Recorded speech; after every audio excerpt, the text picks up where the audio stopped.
Thank you very much, Madam Chair and Ms. Davenport. The video is a hard act to follow. You know, I'm a fan of the videos. I think that whatever we can do as government to welcome the general public into our deliberation process and make it plain and make it simple is what we should do. So I appreciate you because I will be posting your video on my website. I think it was great. I appreciate you.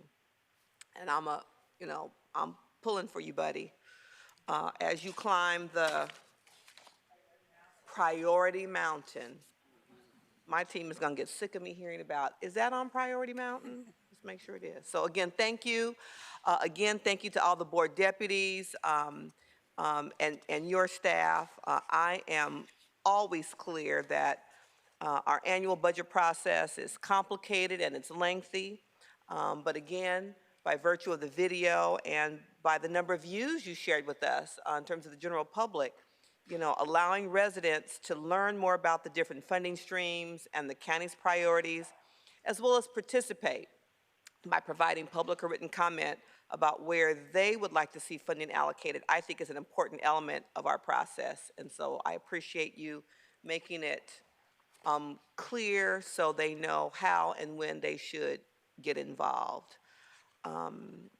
On your slide presentation, I also thoroughly appreciated a couple things. I always like the vulnerability slide because that's the sheet I pull out and carry with me and look at routinely and share it with constituents and other colleagues, particularly at the state level. I think that's going to be important as they continue their own budget deliberation process. But I also appreciated the CFCI set-aside slide to give us perspective on what that investment looks like. We often hear from advocates about whatever you're advocating for, the perception is that what you're asking for is a mere drop in the bucket of this overall global county budget. And so to see CFCI in perspective in compared to other county departments was really very helpful. So thank you very much for that slide. I always say I am a broken record when it comes to this, that the county's budget reflects our values and our priorities, and it also reflects our need to strategically and responsibly use public resources to solve for the problems that are impacting our residents. And over the past few years, I've been consistent with my message that the years of budget increases would not go on forever. As the safety net for our communities, the board really has the responsibility to set the tone for stewardship and efficiency.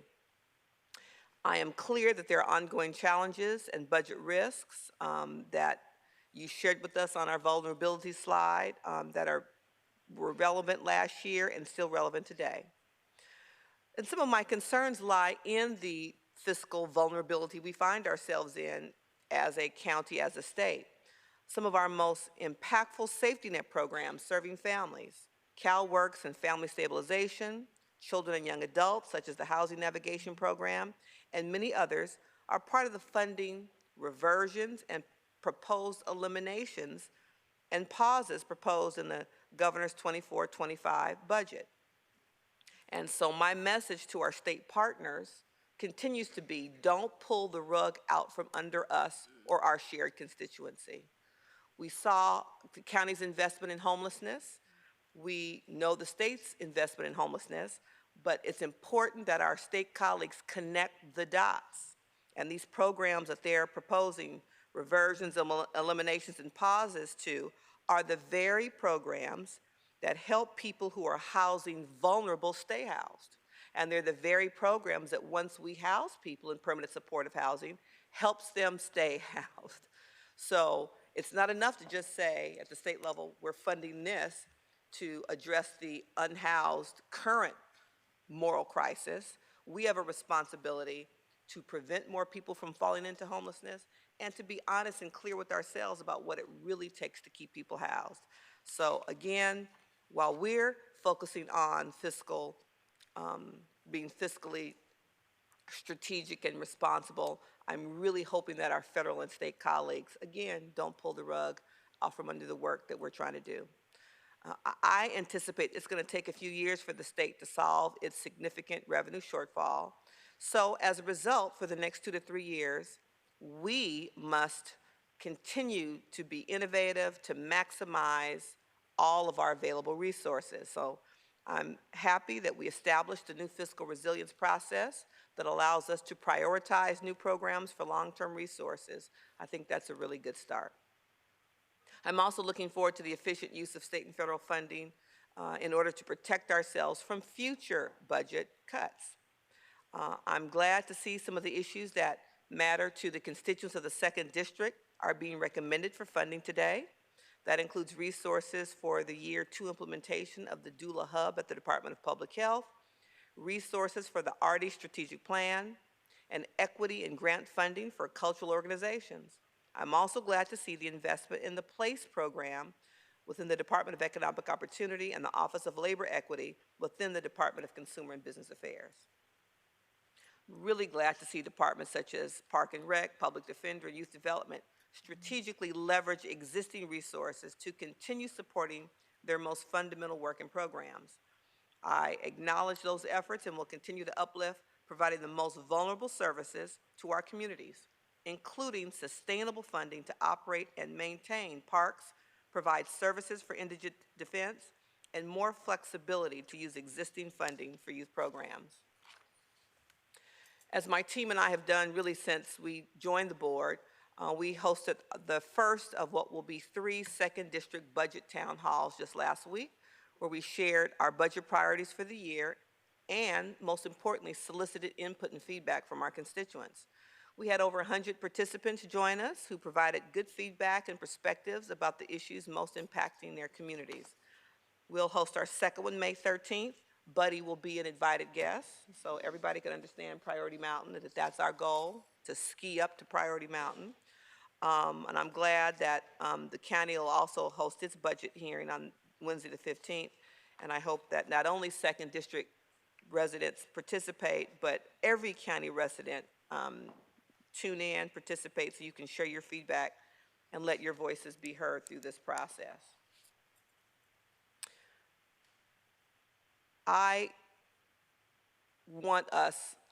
envision and want to lead in and live in a county where individuals have the opportunity to thrive, and so I remain committed to the fight against poverty, mental illness, and houselessness.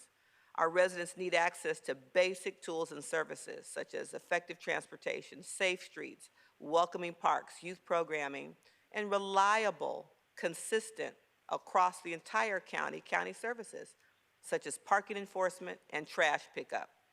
For many of our residents of the unincorporated areas, reliable parking enforcement is top of mind. Departments must be held accountable and responsible for the performance of their programming. This is why I authored a motion dedicated to improving parking service delivery in unincorporated communities, and it's my expectation that effectiveness, efficiency, financial transparency, and accountability are front and center in our decision-making process. Traffic violence continues to disproportionately impact 2nd District pedestrians, and sadly, Black pedestrian fatalities continue to rise.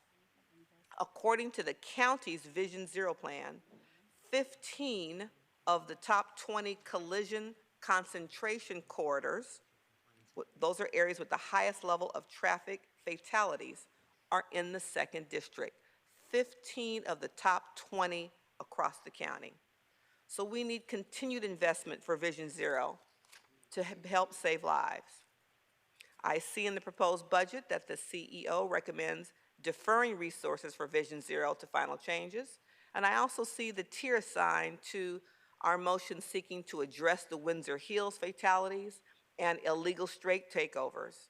So I'm looking forward to the upcoming conversations and hoping that I can move these issues higher on Priority Mountain. We'll continue to highlight the county needs its resources to go to the communities and in issues that need them the most. And equity is the best problem-solving policy. It should not merely be a checkmark exercise. It really must be woven into our program's missions and outcomes. And so I hope that the board will continue to hold our programs and departments and services accountable to ensure its impact on the community is aligned with their equity-based mission.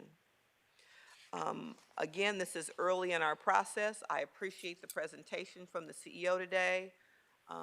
Very much appreciate all the work that's been put into developing the process and the acknowledgement of the big challenges ahead, some of which are within our control and some are not. And yet we still have a responsibility, whether we created these challenges or not, to figure out how to pay for and solve for them. Madam Chair, in closing, two quick questions, if I may, for the CEO. First of all, with regard to our paid family leave motion, the motion that we approved was a little different than what I had envisioned. The motion we ultimately approved will cost us $30 million instead of the cost neutral option in the original motion. So I'd like to know whether we'll be able to deliver paid family leave. Are we on track to do it by January 1, 2025? So as you correctly pointed out, Supervisor, in our October 2023 report, we provided the board with 8 options for paid family leave. Some of those options required employees to participate. That would be a pilot. Others did not. And so the option that was adopted by the board does have a cost to it. Our estimate of what that cost is $30 million.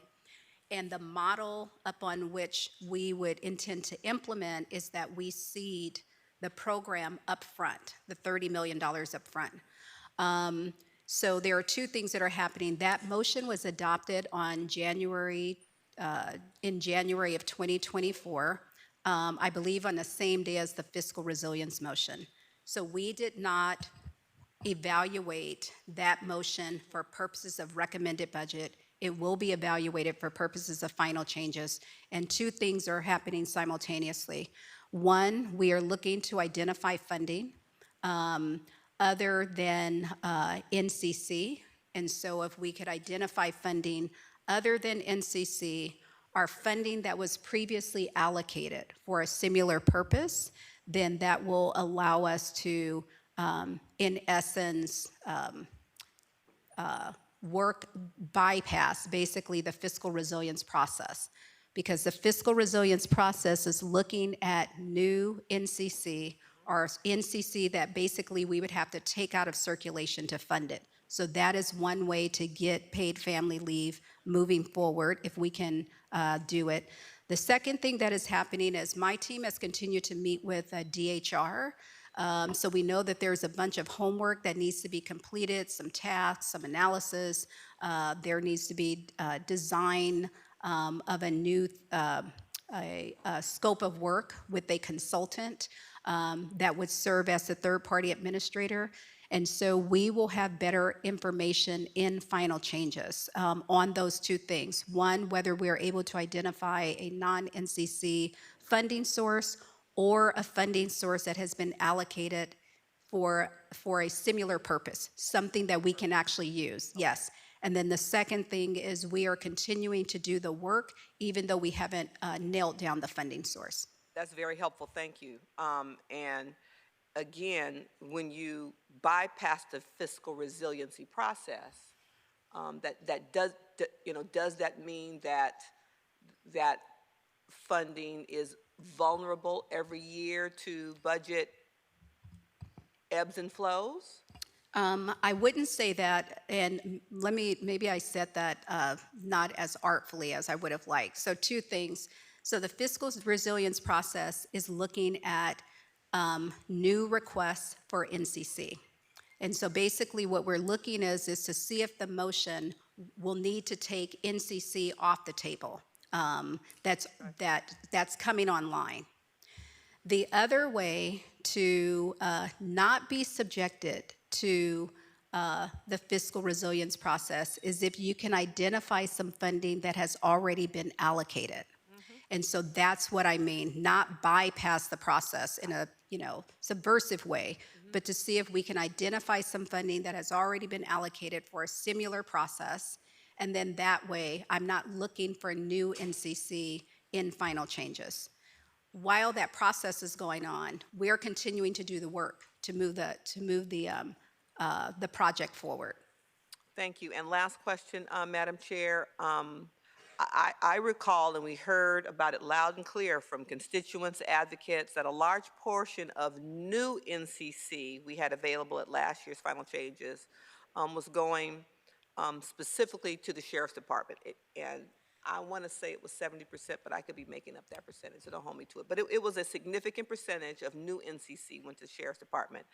Can you tell me what percentage of new NCC dollars are specifically going to the Sheriff's Department? Which percentage of the new NCC pot, not the whole NCC pot, but the new NCC money that we have for new programs and motions that we passed this year? Yeah. So that figure is about 26% in the recommended budget. Let me explain how we got there. The new NCC that's coming online is about $390 million. About $104 million of that is going to the Sheriff's Department. And of the $104 million, about $91 million is to fund raises and employee benefits under our recently negotiated contracts. So $91 million of the $104 million is basically for salary and employee benefits. Thank you very much. Appreciate it. Thank you, Madam Chair.